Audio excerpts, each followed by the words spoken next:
మాకు అసలు పంచదోషాలు ఉన్నాయా లేవా అని మేము ఎట్లా తెలుసుకోవాలి గురువుగారు అని అంటే వాళ్ళకి ఎట్లాంటి సంకేతాలు లేదు తెలుసుకోవడానికి. అంటే ఈ పంచశాప ప్రభావాలు అనేటువంటివి ఉన్నప్పుడు తండ్రి లేదా భర్త వైపు 6 తరాలు, తల్లి లేదా భార్య వైపు 3 తరాల్లో దుర్మరణాలు.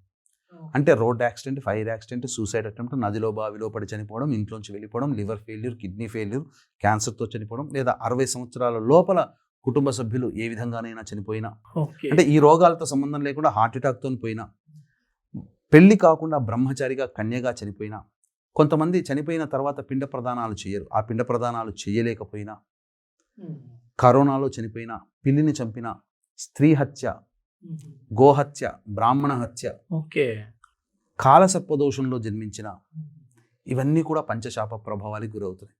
నిన్న మొన్న చూసామంటే ఒక యూట్యూబర్ అమ్మాయి వైష్ణవిని చంపారు, చిన్న పిల్ల. అంటే అక్కడ స్త్రీ హత్య జరిగింది ఆ కుటుంబంలో. అంటే ఇక్కడ చిన్నతనంలో ఇప్పుడు ఇక్కడ మరీ విశేషం ఏంటంటే నవీన్ గారు, ఈ పంచశాప ప్రభావాలు ఉన్నటువంటి కుటుంబంలో పంచశాప ప్రభావాలతో ఉన్న వాళ్ళతోనే వివాహాలు జరుగుతాయి. ఇది అక్కడ ఉన్నటువంటి, అంటే రాసి పెట్టడం కాదు, ఆ విధమైన లింక్ ఉంటుంది. కాబట్టే మారుబలిని కూడా కోరుకుంటుంది. ఒక వ్యక్తి కుటుంబంలో నా దగ్గరికి ఇదే లైవ్లో ఛానల్లో ఉన్నప్పుడు ఒక ఆవిడ ఫోన్ చేసింది, మా తమ్ముడు ఇలా సూసైడ్ చేసుకున్నాడు. అంటే మా మేనమామ సూసైడ్ చేసుకున్నాడు. అదే టెండెన్సీ మా తమ్ముడికి వచ్చింది. మా పిల్లలకి మేనమామ మా తమ్ముడు అవుతాడు, సూసైడ్ చేసుకున్నాడు. ఇప్పుడు నాకు అబ్బాయి అమ్మాయి, మళ్ళీ మా అమ్మాయికి నేను వివాహం చేస్తే నా కొడుకు పరిస్థితి ఏంటి అని అడిగింది. అంటే ఈ పంచశాప ప్రభావం ఉన్నప్పుడు దుర్మరణాలు కదా సూసైడ్ చేసుకోవడం అనేది, ఇది మారుబలిని కోరుకుంటుంది నవీన్ గారు. కాబట్టి ప్రతి తరానికి ముందుకు జరుగుతుంది. అంతేకాకుండా ఇంకా కొన్ని లక్షణాలు కనుక మనం ఈ జాతకాలతో సంబంధం లేకుండా లక్షణాలు అంటే తరచూ యాక్సిడెంట్స్ గురవుతున్నా, మందులకి నయం కాని రోగాలు అంటే liver problem, kidney problem, cancer రోగాలు, ఇంకా కొన్ని గుప్త రోగాలు ఉంటాయి, అటువంటి వాటితో బాధపడుతున్నా, తరచూ నరదృష్టి నరఘోష పిల్లలకి వ్యాపారానికి పడుతున్నా, ఆడపిల్లలే సంతానంగా ఉన్నా, ఈ పంచశాప ప్రభావం ఉన్నప్పుడు కుటుంబంలో ఇంటర్ క్యాస్ట్ మ్యారేజ్లు జరుగుతాయి. ఆల్రెడీ జరిగి ఉన్న కుటుంబంలో ఇప్పుడు మన సంతానము నేను పలానా కులంలో ఉన్న అబ్బాయిని లేదా అమ్మాయిని పెళ్లి చేసుకుని, లేదా ఇంటర్ రిలీజియన్ పలానా వేరే మతంలో, ఇప్పుడు మోనాలిసా పూసలు అమ్ముకునే అమ్మాయి ఇంటర్ రిలీజియన్ మ్యారేజ్ జరిగింది. అంటే ఈ పంచశాప ప్రభావాలు ఉన్నప్పుడు కుటుంబంలోని పిల్లలు ఇంటర్ క్యాస్ట్ ఇంటర్ రిలీజియన్ మ్యారేజ్లకి వెళతారు, వెళ్ళే అవకాశాలు ఎక్కువగా ఉంటాయి. అంతేకాకుండా పిల్లల్లో శారీరక మానసిక లోపాలతో జన్మిస్తారు. అమెరికాలో చూడండి, ఇప్పుడు ఆటిజం భావాలతో 70% పిల్లలు ఇబ్బంది పడుతున్నారు. అలాగే మద్యం, మత్తు పదార్థాల వంటికి బానిసలై సంఘ విద్రోహకర శక్తులుగా ఉండి కారాగార వాసమైన పిల్లల్లో, అలాగే ఇంకా గోడలకి బాగా క్రాక్స్ వస్తున్నా, నల్లాలు కొత్తవి మారుస్తారు, వారం బాగుంటాయి, మళ్ళీ తర్వాత బొట్టుగా నీరు కారుతున్నా, చేతిలో పట్టుకున్న ఆహారం ఏదైనా వస్తువు తినే పదార్థం తరచూ నీళ్ళ పాలవుతున్నా, పాలు మనం ఎంత దగ్గరగా ఉన్నా ఆ పొంగే సమయానికి మనం ఎక్కడో వెళ్ళిపోతాం. ఇలా ప్రతిసారి ఎక్కువగా పాలు పొంగిపోతున్నా, ప్రతి ఇంట్లో జిల్ల పురుగులు బొద్దింకలు ఉంటాయండి. కానీ సాధారణం కంటే అబ్నార్మల్గా ఈ జిల్ల పురుగులు బొద్దింకల బెడద ఎక్కువగా ఉన్నా, ఇక సంబంధించి కళలు తరచూ చనిపోయిన వాళ్ళు, స్నేహితులు తరచూ చనిపోయిన వాళ్ళు, పెద్దలు తరచూ కల్లో కనిపిస్తున్నా, కారాగార వాసమైన కల్లోకి వచ్చిన, అంతేకాకుండా పెళ్ళి కాకుండా పిల్లలు ఇబ్బంది పడుతున్నా, పెళ్ళైన దాంపత్యం నిలవక 1, 2, 3, 4 డైవర్స్లు అవుతున్నా, పెళ్ళై సంవత్సరాలు గడుస్తుంది, అంటే 3 సంవత్సరాల వరకు మానవ ప్రయత్నం, సంతానం కలగాలి. 3 సంవత్సరాలు దాటిందనంటే దైవ ప్రయత్నం. ఈ 3 సంవత్సరాలు దాటిన తర్వాత కూడా ఎన్ని పరిహారాలు పాటించినా సంతానం కలగట్లేదు. అలాంటి సందర్భంలో ఈ యొక్క సంబంధించినటువంటి దోషం ఉంటుంది. అంతేకాకుండా వివాహం, ఇప్పుడు ఒక దంపతులకి వివాహం అవుతుంది ఒక సంవత్సరంలో, వాళ్ళతో పాటు వాళ్ళకి తెలిసిన బంధువులు వివాహం అవుతుంది. ఆ వివాహమైన దంపతులు ఒక 10 మంది ఉన్నారనుకోండి, ఒక 5-6 కుటుంబాలు చాలా పైకి ఎదుగుతాయి. కొన్ని కుటుంబాలు ఎక్కడ వేసిన గొంగడ అక్కడ ఉన్నట్టుగా ఉంటుంది. అంటే బొదుగుదల లేని కుటుంబంలో ఉన్న ఎన్నో పూజలు చేశాము, మొక్కని దైవం అంటూ లేదు, తిరగని చెట్టంటూ లేదు, పుట్టంటూ లేదని చెప్పి వాపోయి ఇక దేవుడు లేడని చెప్పి ఇంట్లో దేవుడి పటాలు బయటికి విసిరేస్తారు. అలాంటి కుటుంబాలలో ఏ జన్మల్లో ఏ పాపం చేసాం, నరకయాతన అనుభవిస్తున్నాం, ప్రతిదీ మనకు సమస్యే. ఒక సమస్య అయిపోయిందంటే ఇంకో సమస్య రెడీగా ఉంటుంది.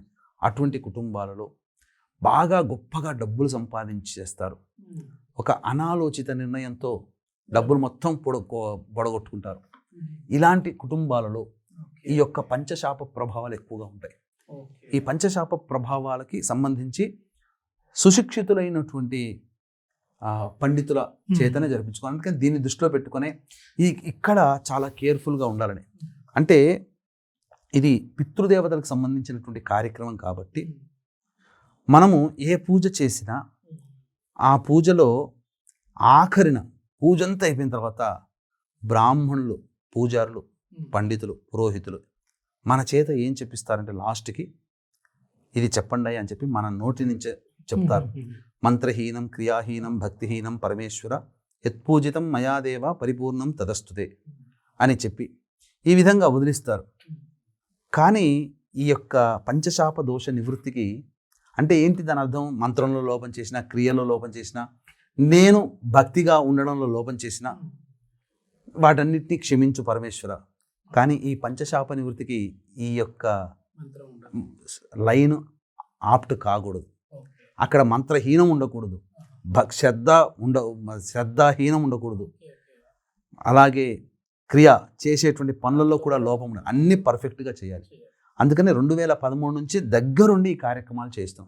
ఇప్పుడు ఏమైపోయిందనంటే ఇప్పుడు మనం ప్రసార మాధ్యమాలు ఓపెన్ చేయగానే పలానా చోట ఈ యొక్క సంబంధించిన చేస్తున్నామని చెప్పి ఆన్లైన్ అడ్వర్టైజ్మెంట్స్ రావడం, ఇక్కడ ఈ ఆన్లైన్ అడ్వర్టైజ్మెంట్స్కి ఎక్కువగా జనాలు మోసపోతున్నారు. సంకల్ప మందిర్ నుంచి మీరు చేస్తున్న అది మెయిన్ ఏంటి సార్? అది మోటో ఏంటి స్వామి? సంకల్ప మందిర్ అని అంటే మందిరము అంటే దేవతా నిలయం ఉండేటువంటిది మందిరం, దేవతా శక్తి ఉండేటువంటి సంకల్పం ఆ దేవతా శక్తి వల్ల నెరవేరాలి అనే ఉద్దేశంతో పెట్టినటువంటి మోటో. కాబట్టి మనల్ని ఎవరైతే ఆశ్రయిస్తారో తప్పకుండా దైవతానుగ్రహము అనేటువంటిది కలిగి వాళ్ళ యొక్క సంకల్పం నెరవేరాలనే మోటోతోనే మనం చెప్పే విధానం ఉంటుంది. దీని ద్వారానే ఎన్నో కార్యక్రమాలు, ముఖ్యంగా ప్రతి నెల ఏదో ఒక కార్యక్రమం చేస్తూ ఉంటుంటాం. ఇందులో భాగంగా మామూలు ప్రదేశంలో చేయించరు, ఎక్కువగా దైవ క్షేత్రాలలో చేయిస్తాను. ఎందుకు అనంటే దైవతా శక్తి క్షేత్రాలలో ఎక్కువగా ఉంటుంది. నదులున్న చోట, పర్వతాలు ఉన్న చోట, జ్యోతిలింగ సిద్ధక్షేత్రాలు ఉన్న చోట చేయిస్తే ఎక్కువ ఫలితం వస్తుంది అనే ఉద్దేశం. ఇప్పుడు మనం తినే ఆహారము మిలిటరీ వాళ్ళు ఇంత టాబ్లెట్ రూపంలో మనము ఒక న్యూట్రీ ఫుడ్స్ అంటాం కదా, మనము కంచం ముందర పెట్టుకొని 4 రకాల కూరలు పచ్చళ్ళు తింటే ఎంత శక్తి వస్తుందో, మిలిటరీ అక్కడ ఆక్సైచిన్ అట్లాంటి -డిగ్రీలో పనిచేసే వాళ్ళు ఒక చిన్న టాబ్లెట్ మింగితే అంత వచ్చేస్తుంది. అట్లాంటి టాబ్లెట్ లాంటిది దేవతా క్షేత్రాల దగ్గర చేసే ఫలితం. ఇంట్లో కూర్చొని ఈ విజయవాడ, హైదరాబాదు, వైజాగ్, కాకినాడ అట్లాంటి ప్రదేశాల్లో మానవులు జీవించే ప్రదేశాలు, ఇక్కడ దేవతా శక్తి తక్కువగా ఉంటుంది. అందుకనే ఇక్కడ మనం ఎక్కువగా కష్టపడాలి, కానీ తక్కువ చేసినా ఎక్కువ ఫలితం వస్తుంది. అందుకనే నా జీవితంలో కాశీ విశ్వేశ్వరుడితో అనుబంధం ఉందండి. ఇక్కడ నా స్వాగతం అనేటువంటిది కొంత చెప్పుకోవాలి. అంటే ఇక్కడ ఏంటంటే ఆ విశ్వేశ్వరుడి యొక్క అనుగ్రహం అపారమైనటువంటిది. ఎందుకు చెప్పుకోవాలంటే నేను ఎక్కువ శాతము కాశీలో కార్యక్రమాలు చేయడం ద్వారా నేను ఆ విశ్వేశ్వరునికి చాలా ఆ స్వామి అనుగ్రహాన్ని పొందగలిగాను. నాకు కనిపించింది ఈ జీవితం ఎంతో, నేను ఏదనుకున్నానో ఆ పరమేశ్వరుడు నాకు ఇస్తున్నాడు, అడగకుండానే ఒక తండ్రిలాగా నాకు చేసి పెడుతున్నాడు.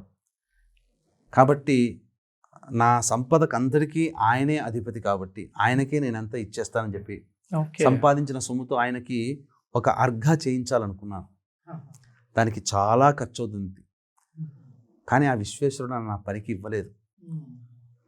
ఒరే, ఆయన ఏమనుకున్నాడో ఏమో, నువ్వు ఉండాల్సింది నీ వస్తువు నా దగ్గర కాదురా, నువ్వు నా దగ్గర ఉండాలని చెప్పి కాశీలో నేను ఊహించకుండానే, నా ప్రమేయం లేకుండానే, కేవలం ఒక్క ఆలోచనతో నాకు కాశీలో ఒక ఆశ్రమం నెరవేర్చుకోగలిగాను. అది నిజంగా, ఎందుకంటే ఈ రోజున నవీన్ గారు కోట్లు పట్టుకొని తిరుగుతున్నారు. కేదారఖండంలో అసలు లేదు, ఎక్కడ ప్రదేశం అంటూ లేదు, ఎవ్వరూ తీయట్లేదు. కానీ ఆ పరమేశ్వరుడు అంటే నా జీవిత చర్మాంకంలో అక్కడే ఉండి అక్కడే నేను మరణించాలనే కోరిక, నా జన్మ రాహిత్యానికి అది పునాది. ఆ ఈశ్వరుడు నువ్వు పెట్టిన వస్తువు నా దగ్గర ఈరోజు ఉంటుంది, రేపొద్దున రెనోవేషన్లో ఆ వస్తువు పోవచ్చురా, కానీ నువ్వు ఉండాల్సింది నా చెంతరా అని చెప్పి నన్ను అక్కడ పెట్టుకున్నాడు.